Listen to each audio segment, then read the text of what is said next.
I caught my brother-in-law in my daughter's room. My husband said I was seeing things. Tuesday, September 10th, 12:47 p.m. I left work early with the worst migraine I'd had in months. The kind where your vision blurs and you feel like throwing up. I'd forgotten my prescription Imitrex at home, the only thing that works. The house was dead quiet when I walked in. Emma's backpack sat by the door, which meant she was home from school. The office had called earlier. She threw up in first period math. I was heading to the medicine cabinet when I heard Emma's voice from her bedroom. Please don't.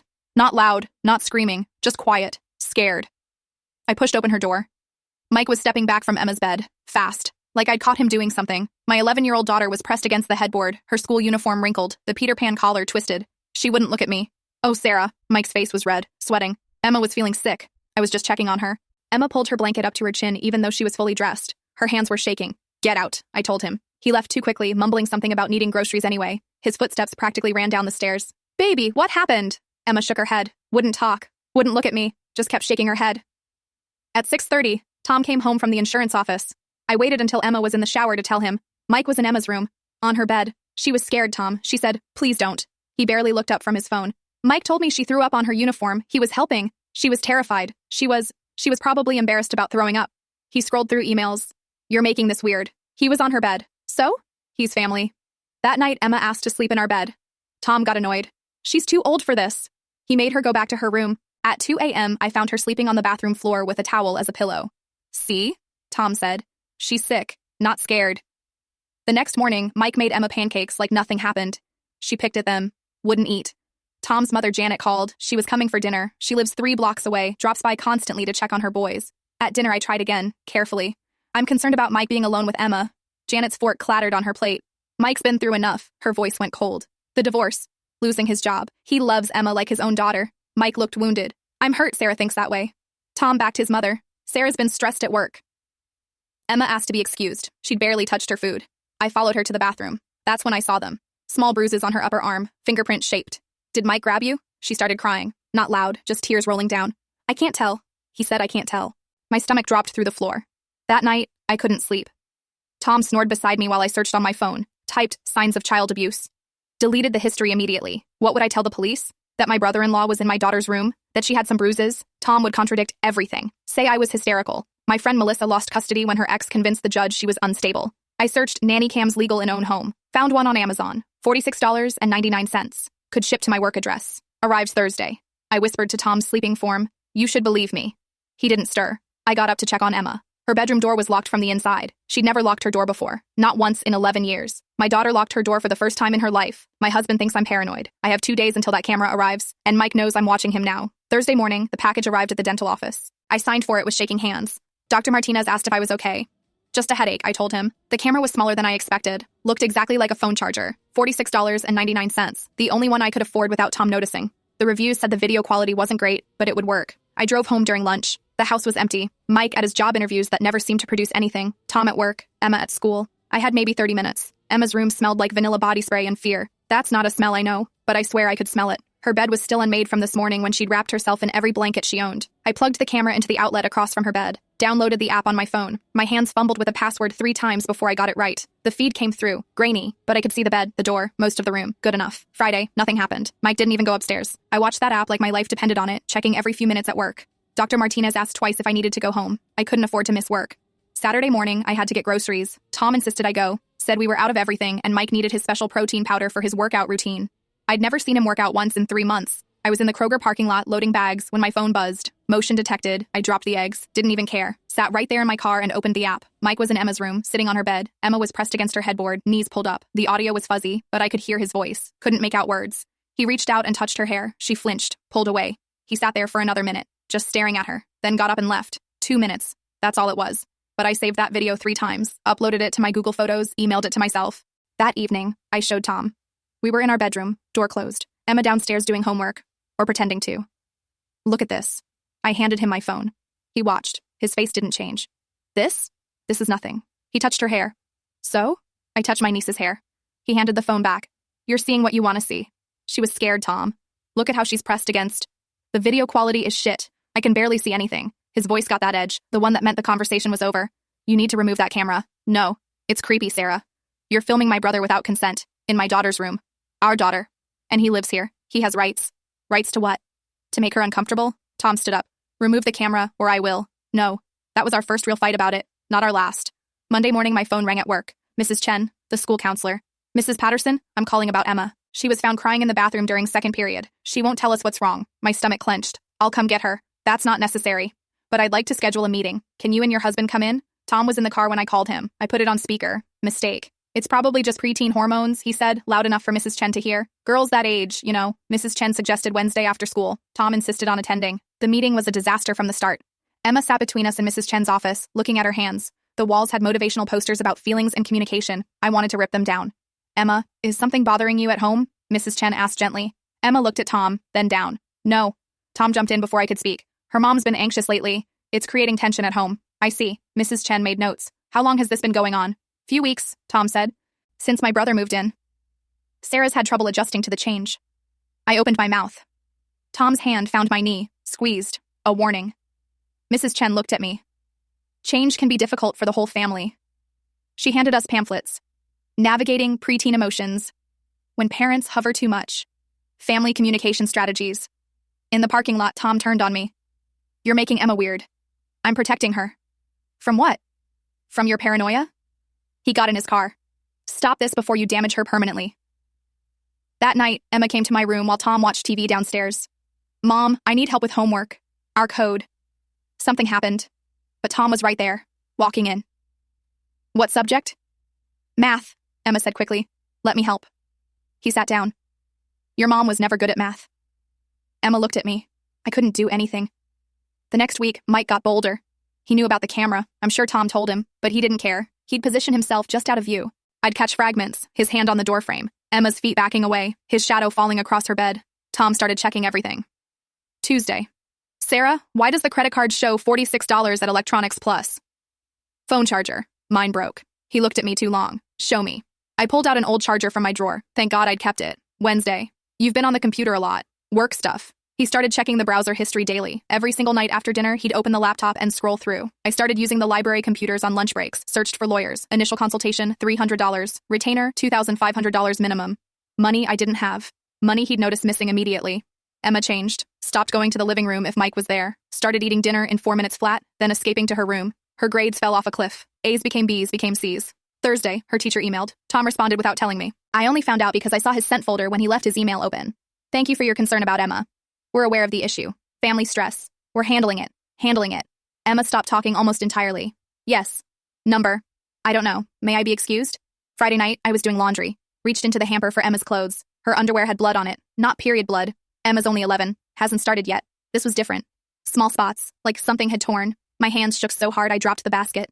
Mike was downstairs watching TV with Tom, laughing at something. Emma was locked in her room again. I put the underwear in a Ziploc bag, hid it in my trunk under the spare tire. I had fragments of footage. Tom was monitoring my spending. Emma stopped talking almost entirely. Then I found blood on her underwear, and I knew I was running out of time. Waited until after school to talk to Emma, found her in her room, door closed, doing homework. Sat on her bed. She tensed immediately. Baby, I need to ask you something. She wouldn't look at me. Did someone hurt you? Nothing. Emma, please. I found blood. She started crying, not loud sobs, just tears rolling down. He touched me there. My whole body went cold. Where? She pointed between her legs. Over my clothes, but it hurt. He pressed hard. We need to go to the hospital. No! She grabbed my arm. Dad Tom will be mad. Uncle Mike said it's our secret. He said nobody would believe me anyway. I wanted to drive to the ER right then. File a report. Get a rape kit. But Emma was shaking, terrified, and I knew Tom would contradict everything. Say I coached her. Say I was putting ideas in her head. Okay, we won't go yet. But I need to look. Small bruises on her inner thighs. Fingertip marks. I took photos with my phone. My hands wouldn't stop shaking. Had to retake them 3 times to get clear shots. Started a notebook that night. Dates. Times. Everything I could remember. October 15th. Found blood. October 15th. Emma disclosed touching. October 15th. Photographed bruises. Hid the notebook in my desk drawer at work. Called in sick the next day. Tom left at 8. Mike left at 9 for his job interview. I had maybe 3 hours. Used the emergency credit card Tom didn't know about, the one I'd hidden for years. $1,500 limit. Already had $900 on it from Emma's dental work last year. Charged another $87. 2 more cameras. 1 for the hallway, 1 for the basement. Mike did his laundry in the basement. Always asked Emma to help fold. She'd started refusing, but Tom made her go. Don't be rude to your uncle. Installed the hallway camera in a fake smoke detector. The basement one in an old clock radio on the shelf. Downloaded the apps. Tested them. All 3 cameras now covered the main areas where Mike interacted with Emma, deleted the purchase emails, cleared the browser history, put the packaging in the dumpster behind Walgreens. October 22nd. I was at work when my phone rang. The school. Mrs. Patterson, Emma's being taken to Riverside Hospital. She had a panic attack, couldn't breathe. The nurse called 911. I ran out without telling anyone. Dr. Martinez called after me. I didn't stop. Got to the ER 20 minutes later. Emma on a bed, oxygen mask on, tears streaming.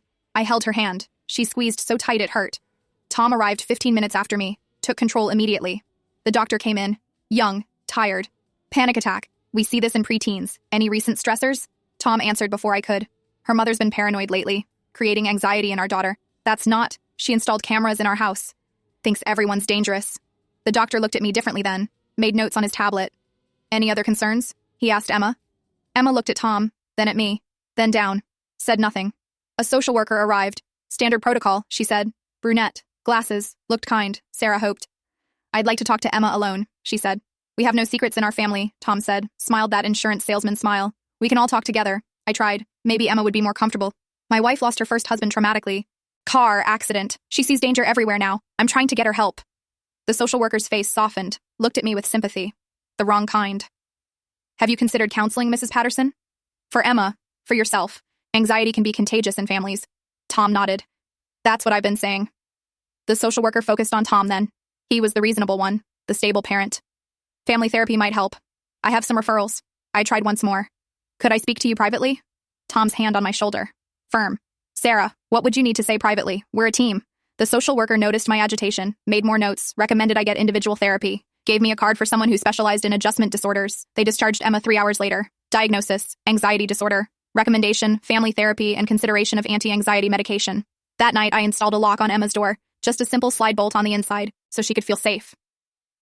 Tom found it the next morning. What the hell is this? She needs to feel secure. He got his toolbox, removed it while I watched. You're teaching her to be afraid? I reinstalled it that night after he went to bed. He removed it again the next day. I bought another one. He threw it in the trash. This went on for 4 days, until he said, install one more lock and I'm calling my lawyer. We'll discuss your mental state, how it's affecting Emma. I stopped buying locks. But I kept recording, kept documenting. The cameras caught Mike hovering outside Emma's door at night, caught him following her to the basement, caught her running back upstairs, him standing at the bottom, watching. Never quite enough. Never the smoking gun. Emma stopped eating dinner with us, stopped talking except for yes and no, started wearing layers, sweater over shirt over tank top even when it was warm, and Mike got bolder because now everyone thought I was crazy. Even the social worker's report probably said so. He knew he was winning. November came with cold rain and no hope. I spent lunch breaks at the library, hunched over their computers, searched Recording Laws Ohio. My heart sank. 2-party consent state. Recording someone without permission was illegal, except security cameras in your own home for safety purposes. Legal, as long as they're not in bathrooms or placed for voyeuristic purposes. Kept reading. Learned about mandated reporters. Teachers had to report suspected abuse. Had to. But Tom had already gotten to Emma's teacher. I'd seen his email. My wife is going through something, creating problems where there aren't any. We're getting her help. Mrs. Rodriguez probably had a note in Emma's file now. Mother showing signs of instability, changed tactics, started documenting everything differently. November 2nd, photo of Emma at breakfast, dark circles under eyes, didn't touch her cereal. November 4th, screenshot of progress report. Math, D science, C-, English, C, she'd been a straight A student. November 5th, Tom on camera, audio clear.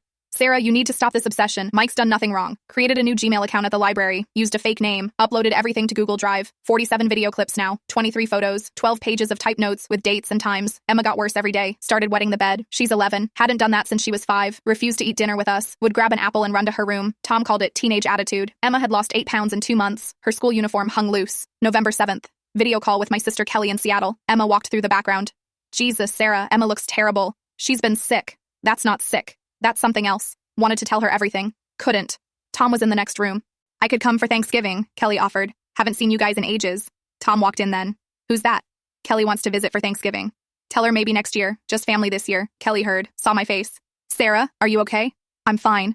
We'll call you later. November 9th, Veterans Day. Was at work when Tom texted. Got called to office. Emergency claim. Mike's watching Emma. My stomach dropped. Checked the camera app immediately. Mike walking up the stairs, entering Emma's room. Emma backed into the corner by her desk. Could hear audio. Uncle Mike, please. Just want to talk. Please no. He moved toward her. His body blocked the camera. Could only see his back. Heard Emma crying. Left work. Didn't tell anyone. Just ran. Got in my car. Drove like hell. Red light. Ran it. Another red light. Ran that too. Blue lights behind me. Pulled over. Cop at my window. Young. Stern. License and registration. My daughter's in danger. Please. License and registration. Hands shaking. Gave them to him. Please. I need to get home. He looked at me. Really looked. Saw something in my face. Follow the speed limit. Gave me back my documents. Let me go. Got home 15 minutes later. Mike on the couch, watching TV. Calm. Normal. Where's Emma? Bathroom. Kid's been in there forever. Ran upstairs, knocked on bathroom door. Emma? Baby? Nothing. Emma, it's Mom. Please open up. Nothing. Sat on floor outside bathroom. Waited. 20 minutes. 30. 40. Finally, the lock clicked. Emma opened the door. Her shirt collar was torn. Little rip at the seam. Bruise on her wrist. Fresh. Purple. Took photos. Emma just stood there. Empty. What did he do? He said Dad will choose him. Her voice was flat. Dead. He said you can't protect me. Baby. He's right, isn't he? Dad doesn't believe you. Couldn't lie to her. No. He doesn't. Then Uncle Mike wins. No. Held her face in my hands. No, he doesn't. That night, counted everything I had. 47 video clips, 23 photos, 12 pages of documentation. Tom's family was coming for Thanksgiving in 2 weeks. His brother David, David's wife, their kids, Tom's cousin Lisa, who had 2 daughters of her own, Janet's sister Martha, who'd always been kind to me. They'd all be here, in this house, around our table.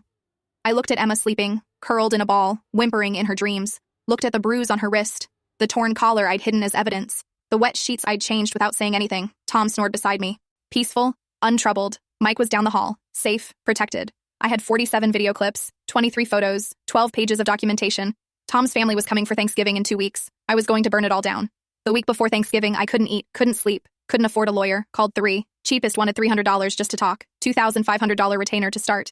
Money I didn't have, money Tom would see missing immediately, so I did what I could. Created a timeline, every incident, every date, every piece of evidence organized chronologically. November 16th, midnight, Tom snoring. Uploaded everything to 3 different cloud accounts, different passwords for each. Wrote them on a piece of paper, hid it in my tampon box. Next morning, told Emma the plan while Tom showered. At Thanksgiving dinner, I'm showing everyone the videos. Her face went white. What if they don't believe? Then we leave, I promise. Where would we go? Didn't have an answer, but said, somewhere safe. Emailed Kelly from the library computer. Short, careful. Something might happen at Thanksgiving. Be ready for my call. She responded immediately. What's going on? Couldn't explain. Not in writing. Just be ready. Started withdrawing cash. $20 here, $40 there. Grocery store cash back. Different stores each time. Tom noticed the receipts. Food costs more lately? Inflation. Everything's up. He studied the receipt longer. I held my breath. He put it down. Created 3 USB drives with everything. Mailed one to Kelly. Regular mail. No tracking Tom could intercept. Thanksgiving morning. Tom watched me getting ready. You've been weird lately. Just stressed about hosting. Don't embarrass me today. Not a request, a warning, said nothing, helped Janet cook all morning, peeled potatoes, basted turkey, smiled, acted normal. Emma stayed in her room. Janet complained. I didn't make her come down. November 23rd, 2 p.m. House full. Janet at the head of the table, Mike next to her. Tom's brother David and his wife Carol. Tom's cousin Lisa, who lived 3 towns over. Had 2 daughters, 8 and 10. Left them with her ex for the holiday. Janet's sister Martha. Always liked her. She used to send Emma birthday cards with $20 inside. Everyone eating, complimenting Janet's stuffing, Mike's famous mashed potatoes that came from a box. My hands shook under the table, had my phone in my pocket, the videos ready. Emma picked at her food. Tom noticed.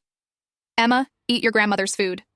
Emma put a forkful of turkey in her mouth, started chewing. Her face changed, gagged, ran to the bathroom, Tom's face red. I apologize for my daughter. I followed Emma, found her throwing up, not from the food, from anxiety. I can't go back out there. Stay here. Lock the door. Went back to the dining room, phone in my hand. I need to show everyone something. Tom looked up. Sarah, not now. Already connecting my phone to the TV, had practiced this, knew exactly how. What are you doing? Tom stood up, pressed play. First video, Mike in Emma's room, sitting on her bed. Emma pressed against the headboard. Room went silent. Janet, what is this? Kept playing. Mike touching Emma's hair. Emma flinching. Audio unclear, but you could see her fear. Mike stood up. This is edited. Next video. Mike following Emma to the basement. Emma running back up, him standing there, watching. Tom, turn it off now. David spoke. Tom's older brother. Wait. Let it play. Next video. Tom himself. You're seeing what you want to see. You're making Emma weird. Stop this before you damage her. Photos. Bruises on Emma's arms. Her wrist. The torn collar. Lisa gasped. Covered her mouth.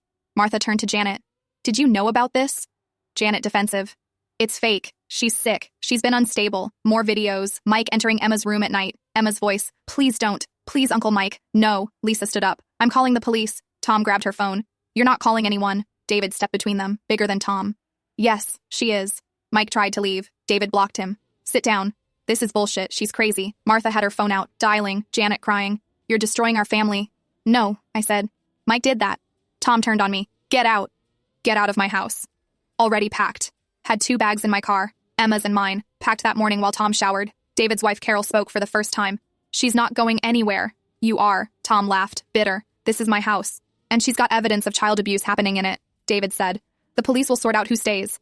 Police arrived 35 minutes later, not rushing, no sirens, just 2 officers, routine for them, showed them everything. The police stood there writing things down, asking questions, not arresting anyone. We need a detective for this type of case, the older officer said. Bored, like this was paperwork, not my daughter's life. Can't make an arrest without proper investigation. Mike tried to leave again. I don't have to stay for this circus. The officer blocked him. We'll need your information, sir. And you'll need to remain available. Tom turned to me. You destroyed this family. Get out of my house. Already packed. Had done it that morning while making cranberry sauce. 2 bags, Emma's clothes, mine, her favorite stuffed bear, hidden in the trunk. David's wife Carol stood up. They're staying with us tonight. Tom laughed. Ugly sound. You're kidnapping my daughter. The officer looked tired. She can take the child temporarily. You'll sort custody in court. Janet still sobbing. This is all lies. She's sick. She's always been jealous of Mike. Martha pulled Janet aside, whispered something. Janet pushed her away. Lisa came up to me, grabbed my hands. I believe you. Started crying. My daughter said something once, about Mike, at Christmas 2 years ago, said he kept trying to get her alone. I didn't listen, thought she was being dramatic. Emma came out then, stood in the doorway, looked at the officer. He hurt me. That's all. Wouldn't say more. Too many people. Too scared. But she said it. Officer gave me a case number. Business card. Detective Martinez will call Monday. We left with David and Carol, Tom shouting behind us about lawyers, about custody, about me destroying his life. Their house was nice. Guest room with 2 beds. Their kids kept asking why we were there, why Uncle Tom wasn't coming, why Grandma Janet was crying. Carol tried, made us breakfast, let Emma watch whatever she wanted on TV, but could feel the tension. David kept texting Tom, trying to mediate. Day 3, Carol pulled me aside. The kids are asking questions I don't know how to answer. Found an apartment that afternoon. Studio. $800 a month. Needed first, last, and deposit. $2,400. Checked bank account on Carol's computer. 0. Tom had emptied it that morning. Joint account. His right. Had $627 cash in my purse. The grocery money I'd been saving. Called Kelly crying. She sent $1,500 Western Union. I can send more next month. Borrowed $400 from Beth at work. She knew something was wrong. Didn't ask questions. Moved in December 1st.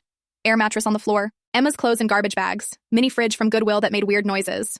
2 weeks later, CPS showed up. Tom had filed a complaint. Said I was mentally unstable. Coaching Emma, creating false memories. He had a lawyer. Good one. The investigator took notes. Looked around our empty apartment. Made more notes. Where's the child's bed?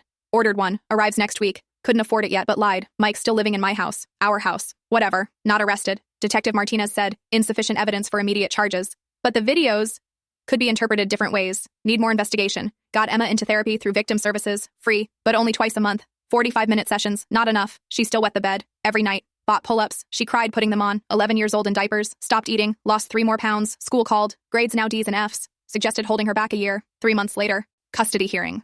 Tom's lawyer painted me as unstable. Paranoid. Destroying a loving family with false accusations. My legal aid lawyer was 26. First year out of law school.